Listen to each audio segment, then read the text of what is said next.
આવતીકાલે બંધ રહેશે।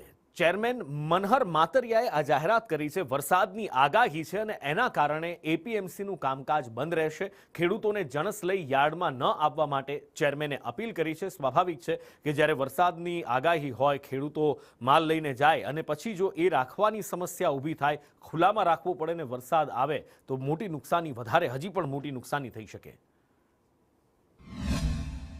1/11/25થી એપીએમસીની હરાજીની કામગીરી શરૂ કરવા માટેની અગાઉ જાહેરાત કરવામાં આવેલ, પરંતુ હજી પણ હવામાન વિભાગની આગાહી હોય અને ખૂબ જ પ્રમાણમાં વરસાદ પડે એવી આગાહી હોય, જેને કારણે 1/11/25થી બોટાદ માર્કેટિંગ યાર્ડનું કોઈ પણ કામકાજ હરાજીનું શરૂ થઈ શકે તેમ ન હોવાથી જ્યાં સુધી બીજી જાહેરાત ન કરવામાં આવે ત્યાં સુધી બોટાદ તથા બોટાદ આસપાસના જિલ્લામાંથી કપાસ તથા અન્ય જણસીઓ બોટાદમાં નહીં લાવવા માટે ખાસ ખેડૂત ભાઈઓને વિનંતી કરવામાં આવે છે।